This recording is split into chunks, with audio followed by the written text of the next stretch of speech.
So I want to start by offering you a free, no-tech life hack. And all it requires of you is this, that you change your posture for 2 minutes. But before I give it away, I want to ask you to right now do a little audit of your body and what you're doing with your body. So how many of you are sort of making yourselves smaller? Maybe you're hunching, crossing your legs, maybe wrapping your ankles. Sometimes we hold on to our arms like this. Sometimes we spread out. I see you. So I want you to pay attention to what you're doing right now. We're going to come back to that in a few minutes, and I'm hoping that if you sort of learn to tweak this a little bit, it could significantly change the way your life unfolds. So we're really fascinated with body language, and we're particularly interested in other people's body language. You know, we're interested in, like, you know, an awkward interaction, or a smile, or a contemptuous glance, or maybe a very awkward wink, or maybe even something like a handshake. Here they are arriving at number 10, and look at this lucky policeman gets to shake hands with the President of the United States. Oh, and here comes the Prime Minister of it. No.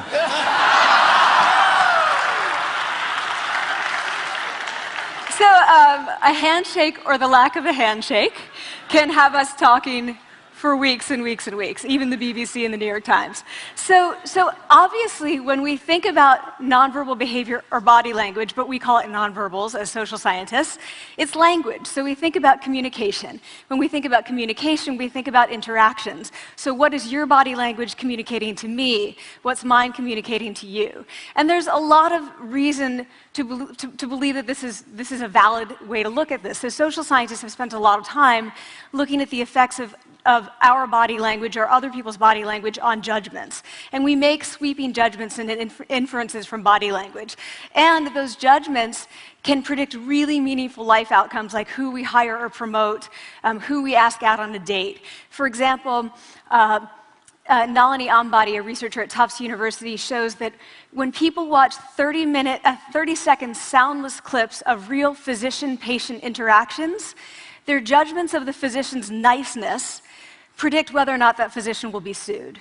So it doesn't have to do so much with whether or not that physician was incompetent, but do we like that person and how they interacted? Even more dramatic, Alex Todorov at Princeton has shown us that judgments of political candidates' faces in just 1 second predict 70% of US Senate and gubernatorial race outcomes. And even, let's go digital, emoticons used well in online negotiations can lead you to claim more value from that negotiation. If you use them poorly, bad idea, right? So when we think of nonverbals, we think of how we judge others, how they judge us, and what the outcomes are. We tend to forget, though, the other audience that's influenced by our nonverbals, and that's ourselves. We are also influenced by our nonverbals, our thoughts and our feelings and our physiology. So what nonverbals am I talking about? I'm a social psychologist, I study prejudice, and I teach at a competitive business school. So it was inevitable that I would become interested in power dynamics. I became especially interested in nonverbal expressions of power and dominance. And what are nonverbal expressions of power and dominance? Well, this is what they are. So in the animal kingdom, they are about expanding. So you make yourself big, you stretch out, you take up space, you're basically opening up. It's about opening up.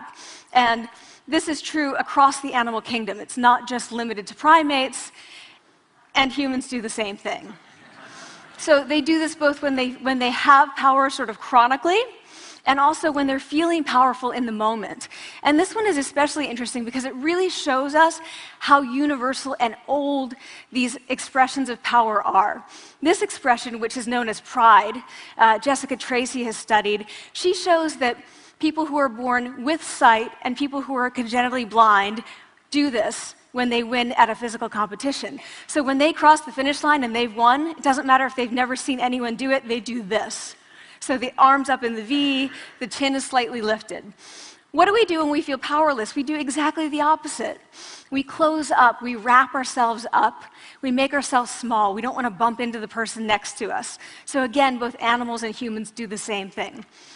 And this is what happens when you put together high and low power. So what we tend to do when it comes to power is that we complement the other's nonverbals. So if someone's being really powerful with us, we tend to make ourselves smaller. We don't mirror them, we do the opposite of them. So I'm watching this behavior in the classroom, and what do I notice? I notice that MBA students really exhibit the full range of power nonverbals. So you have people who are like caricatures of alphas, like really coming into the room. They get right into the middle of the room before class even starts, like they really want to occupy space. When they sit down, they're sort of spread out. They raise their hands like this. You have other people who are virtually collapsing when they come in. As soon as they come in, you see it. You see it on their faces and their bodies, and they sit in their chair and they make themselves tiny, and they go like this when they raise their hand. I noticed a couple things about this. One, you're not going to be surprised, it seems to be related to gender. So women are much more likely to do this kind of thing than men.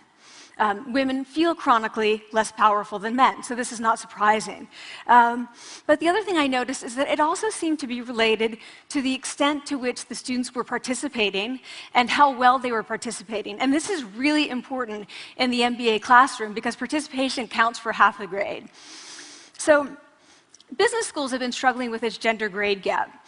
You get these equally qualified women and men coming in, and then you get these differences in grades, and it seems to be partly attributable to participation. So I started to wonder, okay, so you have these people coming in like this, and they're participating. Is it possible that we could get people to fake it, and would it lead them to participate more? So my main collaborator, Dana Carney, who's at Berkeley, and I really wanted to know, can you fake it till you make it? Like, can you do this just for a little while and actually experience a behavioral outcome that makes you seem more powerful? So we know that our nonverbals govern how other people think and feel about us. There's a lot of evidence, but our question really was, do our nonverbals govern how we think and feel about ourselves? There's some evidence that they do. So, for example, when we smile when we feel happy, but also when we're forced to smile by holding a pen in our teeth like this, it makes us feel happy. So it goes both ways. When it comes to power, it also goes both ways. So when you feel powerful, you're more likely to do this, but it's also possible that when you pretend to be powerful, you are more likely to actually feel powerful. So the second question really was, so we know that our minds change our bodies. Is it also true that our bodies change our minds? And when I say minds, in the case of the powerful, what am I talking about? So I'm talking about thoughts and feelings and the sort of physiological things that make up our thoughts and feelings. And in my case, that's hormones. I look at hormones. So what do the minds of the powerful versus the powerless look like? So powerful people tend to be, not surprisingly, more assertive and more confident, more optimistic. They actually feel that they're going to win even at games of chance. They also tend to be able to think more abstractly. So there are a lot of differences. They take more risks. There are a lot of differences between powerful and powerless people. Physiologically, there also are differences on two key hormones, testosterone, which is the dominance hormone, and cortisol, which is the stress hormone. So what we find is that high-power alpha males in primate hierarchies have high testosterone and low cortisol, and powerful and effective leaders also have high testosterone and low cortisol. So what does that mean? When you think about power, people tended to think only about testosterone because that was about dominance. But really, power is also about how you react to stress. So do you want the high-power leader that's dominant, high on testosterone, but really stress reactive? Probably not, right? You want the person who's powerful and assertive and dominant, but not very stress reactive, the person who's laid back. So we know that in primate hierarchies, if an alpha needs to take over, if an individual needs to take over an alpha role sort of suddenly, within a few days, that individual's testosterone has gone up significantly and his cortisol has dropped significantly. So we have this evidence, both that the body can shape the mind, at least at the facial level, and also that role changes can shape the mind. So what happens, okay, you take a role change, what happens if you do that at a really minimal level, like this tiny manipulation, this tiny intervention? For 2 minutes you say, I want you to stand like this, and it's going to make you feel more powerful. So this is what we did. We decided to bring people into the lab and run a little experiment. And these people adopted for 2 minutes either high power poses or low power poses. And I'm just going to show you 5 of the poses, although they took on only 2. So here's one, a couple more. This one has been dubbed the Wonder Woman by the media. Here are a couple more. So you can be standing or you can be sitting. And here are the low power poses. So you're folding up, you're making yourself small. This one is very low power. When you're touching your neck, you're really kind of protecting yourself. So this is what happens. They come in, they spit into a vial. We, for 2 minutes, say, you need to do this or this. They don't look at pictures of the poses. We don't want to prime them with the concept of power. We want them to be feeling power, right? So 2 minutes they do this. We then ask them, how powerful do you feel on a series of items? And then we give them an opportunity to gamble. And then we take another saliva sample. That's it. That's the whole experiment. So this is what we find. Risk tolerance, which is the gambling. What we find is that when you're in the high power pose condition, 86% of you will gamble. When you're in the low power pose condition, only 60%. And that's a pretty whopping significant difference. Here's what we find on testosterone. From their baseline when they come in, high power people experience about a 20% increase, and low power people experience about a 10% decrease. So again, 2 minutes and you get these changes. Here's what you get on cortisol. High power people experience about a 25% decrease, and the low power people experience about a 15% increase. So 2 minutes lead to these hormonal changes that configure your brain to basically be either assertive, confident, and comfortable, or really stress reactive, and feeling sort of shut down. And we've all had that feeling, right? So it seems that our nonverbals do govern how we think and feel about ourselves. So it's not just others, but it's also ourselves. Also, our bodies change our minds. But the next question, of course, is, can power posing for a few minutes really change your life in meaningful ways? So this is in the lab, it's this little task, it's just a couple of minutes. Where can you actually apply this, which we cared about, of course. And so we think it's really what matters, where you want to use this is evaluative situations, like social threat situations. Where are you being evaluated? Either by your friends, like for teenagers, it's at the lunchroom table. It could be, for some people, it's speaking at a school board meeting. It might be giving a pitch, or giving a talk like this, or doing a job interview. We decided that the one that most people could relate to, because most people had been through, was the job interview. So we published these findings, and the media are all over it, and they say, okay, so this is what you do when you go in for the job interview, right? So we were, of course, horrified and said, oh my God, no, that's not what we meant at all, for numerous reasons. No, don't do that. Again, this is not about you talking to other people, it's you talking to yourself. What do you do before you go into a job interview? You do this.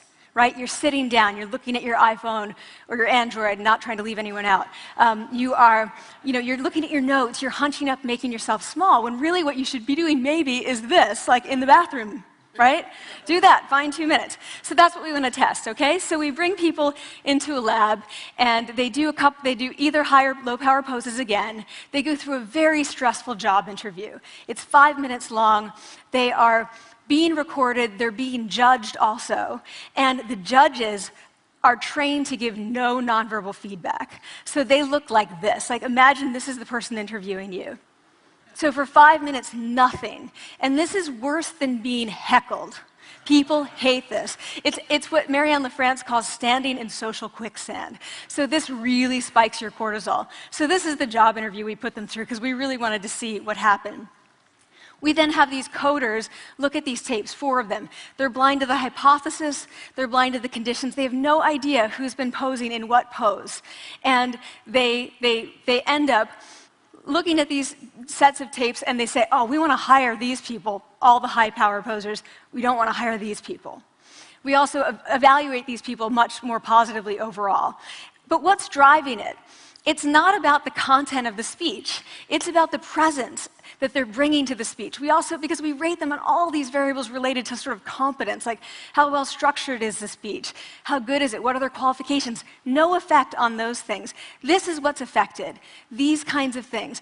People are bringing their true selves, basically. They're bringing themselves. They bring their ideas, but as themselves, with no residue over them. So this is what's driving the effect or mediating the effect. So when I tell people about this, that our bodies change our minds and our minds can change our behavior and our behavior can change our outcomes, they say to me, it feels fake, right? So I said, fake it till you make it. Like, it's not me. Like, I don't want to get there and then still feel like a fraud. I don't want to feel like an imposter. I don't want to get there only to feel like I'm not supposed to be here. And that really resonated with me because I want to tell you a little story about being an imposter and feeling like I'm not supposed to be here. When I was 19, I was in a really bad car accident. I was thrown out of a car, rolled several times. I was thrown from the car, and I woke up in a head injury rehab ward. And I had been withdrawn from college, and I learned that my IQ had dropped by 2 standard deviations, which was very traumatic. I knew my IQ because I had identified with being smart, and I had been called gifted as a child. So I'm taken out of college. I keep trying to go back. They say, you're not going to finish college. Like, just, there are other things for you to do, but that's not going to work out for you. So I really struggled with this. And I have to say, having your identity taken from you, your core identity, and for me it was being smart, having that taken from you, there's nothing that leaves you feeling more powerless than that. So I felt entirely powerless. I worked and worked and worked, and I got lucky and worked and got lucky and worked. Eventually, I graduated from college. It took me 4 years longer than my peers. And I convinced someone, my angel advisor, Susan Fisk, to take me on. And so I ended up at Princeton, and I was like, I am not supposed to be here. I am an imposter. And the night before my first year talk, and the first year talk at Princeton is a 20-minute talk to 20 people. That's it. I was so afraid of being found out the next day that I called her and said, I'm quitting. She was like, you are not quitting, because I took a gamble on you and you're staying. You're going to stay, and this is what you're going to do. You're going to fake it. You're going to do every talk that you ever get asked to do. You're just going to do it and do it and do it, even if you're terrified and just paralyzed and having an out-of-body experience, until you have this moment where you say, oh my gosh, I'm doing it. Like, I have become this. I am actually doing this. So that's what I did. 5 years in grad school. A few years, I'm at Northwestern. I moved to Harvard. I'm at Harvard. I'm not really thinking about it anymore, but for a long time I had been thinking, not supposed to be here, not supposed to be here. So at the end of my first year at Harvard, a student who had not talked in class the entire semester, who I had said, look, you've got to participate or else you're going to fail, came into my office. I really didn't know her at all. And she came in totally defeated, and she said, I'm not supposed to be here.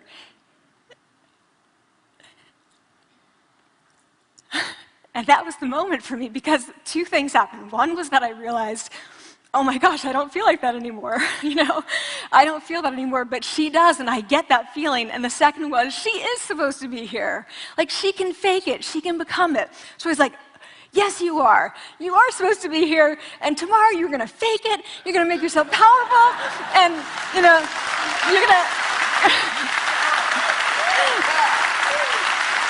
and you're going to go into the classroom, and you are going to give the best comment ever, And she gave the best comment ever. And people turned around, they were like, oh my God, I didn't even notice her sitting there, She comes back to me months later, and I realized that she had not just faked it till she made it, she had actually faked it till she became it.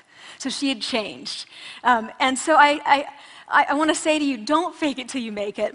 Fake it till you become it. It's not do it enough until you actually become it and internalize. The last thing I want to leave you with is this.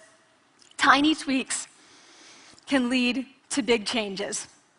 So this is 2 minutes. 2 minutes, 2 minutes, 2 minutes. Before you go into the next stressful evaluative situation, For 2 minutes, try doing this in the elevator, in a bathroom stall, at your desk behind closed doors. That's what you want to do. Configure your brain to cope the best in that situation. Get your testosterone up, get your cortisol down. Don't leave that situation feeling like, oh, I didn't show them who I am. Leave that situation feeling like, oh, I really feel like I got to say who I am and show who I am. So I want to ask you first, both to try power posing, and also I want to ask you to share this science, because this is simple. I don't have ego involved in this. Give it away. Share it with people, because the people who can use it the most are the ones with no resources and no technology and no status and no power. Give it to them, because they can do it in private. They need their bodies, privacy, and 2 minutes, and it can significantly change the outcomes of their life. Thank you.